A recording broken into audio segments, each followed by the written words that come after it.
Hi, everybody. Eagle Heart Woman here, and I hope you're all doing great.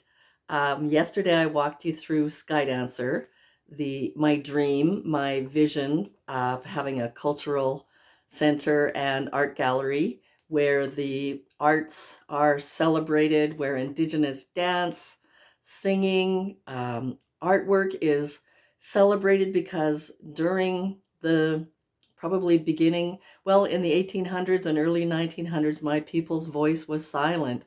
We were called savages by the newcomers, and basically were taught that we were less than. And that has been a terrible, I guess, wound to us. And I just wanted to be a part of something that brings all of the pride that my people had and all of the freedom that they felt in feeling good about themselves. I just wanted to help bring that back.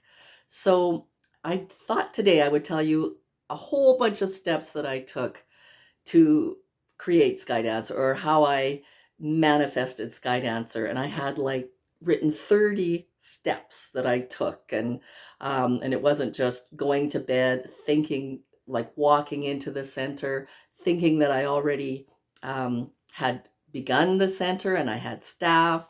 I did do that. I fell asleep at night just knowing that it was a reality. And I started to act like the person who would have started an entity like Skydancer would feel. I started to call people. I never used to want to use the phone, and you know, I would put off uh, the idea of calling somebody person to person rather than text or email. That just wasn't something that I liked to do, but I made myself pick up the phone and acted like a business person, like somebody who meant business, like somebody who people would believe in. So that was just, one of the things that I did. But I did four things that I think stand out to make my manifestation come true. And the number one thing was faith. I had faith. I just knew that what I wanted was whole, perfect, and complete in the spirit world, in another dimension, in the in pure potentiality. And I just never ever thought otherwise. I knew that it was going to be a reality, and that just fueled my passion, fueled my ideas, and as I said before, opened doors where before there were only walls. The other thing, the second thing, is patience. So some people, when they find out about manifestation and they think that it's all about positive thinking, and they wake up on a Monday and they imagine a Lamborghini in their driveway, and when it's not there by Friday, they just say, "This is a bunch of bunk. This is not real," and they give up. With manifestation, you keep the vision, you keep that feeling that it's already happened, no matter what the world, this physical reality is lobbing at you. So you are imagining money, and a Friday comes and you somehow lose $300 by receiving a speeding ticket or something like that. Again, that might plunge people into the depths of doubt, and they would think, why am I even trying to manifest money when I'm losing it? But no, you keep disregarding what the real world is throwing at you, and you stay in your vision. You stay in that spirit world feeling, that wonderful feeling that you've already got it. And the third one, and I've already touched on this, is repetition and persistence. When you're going to bed for uh, the 30th day in a month, and you're still thinking of that vision of winning the lottery, and your sister or your brother phoning you to, they're congratulating you, they're patting you on the back, they're asking you what you're going to do with that money. And so it's been 30 days, it's been 60 days, and the manifestation, the jackpot hasn't showed up.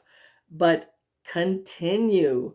Often you're like this close. I once saw a picture of a fellow digging, and it was like there was an underground picture of how far his shovel was going down into the dirt because he was trying to reach a pot of gold, and he quit when he was about this far away from actually striking the metal of the pot that was holding all of the gold. So repetition, be persistent, continue no matter what. And I can't stress this enough, no matter what your real world seems to be doing. And another thing is, don't tell people about your vision if they're going to doubt you. I have a son who totally does not believe in this. And I just don't tell him anymore. I just carry on and I talk to people that I know believe in conscious creation, believe that everything is pure, perfect, and whole in the spirit world, and we're just bringing it into this world. The fifth thing, or nope, the fourth thing is be delusional. And one of my teachers, Mark Houghton, just goes overboard telling us to be delusional, to imagine that you have that car, to go to the dealership and sit in that Toyota Tacoma. I am including at the end of this video a couple of mind movies that I watched. I still watch them every day. I made them, and one of the pictures you'll see me sitting in a McLaren, a white McLaren. I went one day to the McLaren dealership near my city, or it's in my city of Edmonton, and I drove a McLaren. It was such a cool experience because walking into that dealership, there were Corvettes and what's the other, Lamborghinis, and when I got to the door, when I opened it, somebody was there to greet me with some water and asked if I wanted a cappuccino. It just elevated me into that other world, and I'm not normally that kind of a person, but I wanted to feel what it felt like to be rich and to just walk in and ask to test drive a McLaren. Now, the salesperson went with me, and we kind of just went around a 2 mile radius, but that thing could go from 0 to, I think, 60 in like a second or 2 seconds. It was just insane. And of course, it was a beautiful summer day, and we had the top down. And here is this spiritual woman. I consider myself to be very spiritual, and you will see in my mind movies how I always bring things back to that giving is receiving. So when my windfall does come, I will be creating the most beautiful Indigenous Arts and Cultural Center that you have ever seen. And you'll see some of the pictures of that too in my mind movie that will be posted after I finish speaking here. And the final thing is, have fun with this. When you start to get serious and complicated, you go right into your conscious mind, your logical, critical mind, and that's where your doubtful mind is. That's where those thoughts of, that this isn't real, that you're putting things down that you've maybe tried again for a while and they're not working. So get out of your logical mind and into your subconscious mind. That's the place, or the relaxed mind, where you go deep enough into your subconscious. So I know you've heard of brain waves. When brain waves are very up and down and very deep areas between the trough and between the bottom and the top of the wave, it's very frenetic. That's when you're worried or stressed. When those brain waves just kind of stretch out and they're just very, very shallow and just kind of streaking across the screen. If it was if your brainwaves were being measured, that's when you are reaching your subconscious mind or another world.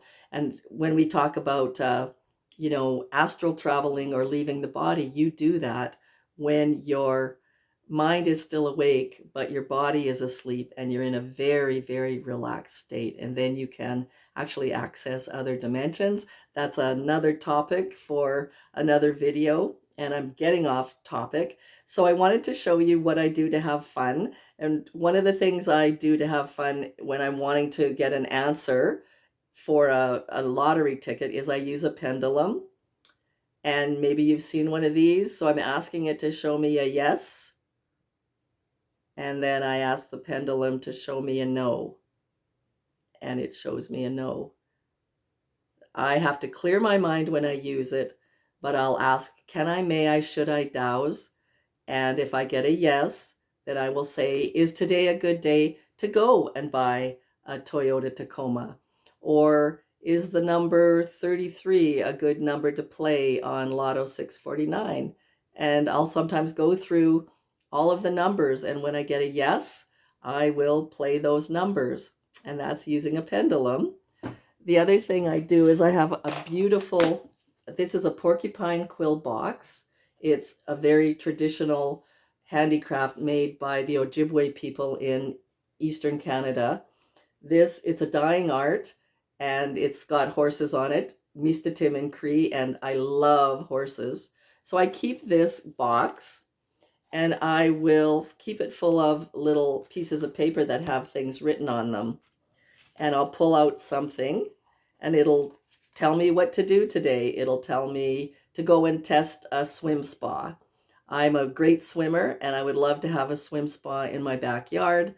And I've tested a few swim spas. I know what they feel like. It's where you're in basically a hot tub on steroids, and there's jets that are giving you resistance, and you can just swim in place. And some of them say go down to East Edmonton where the homeless are, and give out water bottles. Just really feel good things that I keep in here and just pull them at random when I want to feel inspired or I want to do something that will help humanity. And then another thing that I do is last spring I received $1,000 for a painting that I did. So I got it in a check, and I got the $100 bills, and I count them so I can feel rich. And I will put them back into the bank. But I also keep a bowl of glitter. And so sometimes if I just want to feel rich, I will pour the glitter over the $100 bills. And I'll just feel very, very just playful, and that I'm excuse me, I'm just pouring golden stardust over these $100 bills, and they're multiplying and they're multiplying, and they're coming to me in ways that I could never dreamed of, and in abundance. And it kind of makes me feel like a kid fooling around with glitter that came from the Michaels store for probably $3. And I'm just having fun, and I'm just playing, and I'm just feeling very, very abundant. So I hope that gives you some insight into manifestation and some of the creative things that you can do. These are only like a sliver of what some people do. They'll keep little notes all over their house that will say something that they want, trip to Mexico, and they'll put that everywhere, and they'll pretend that they're drinking pina coladas or whatever, or cocktails or mocktails by the water, by the big pool. And you just imagine that you're already there.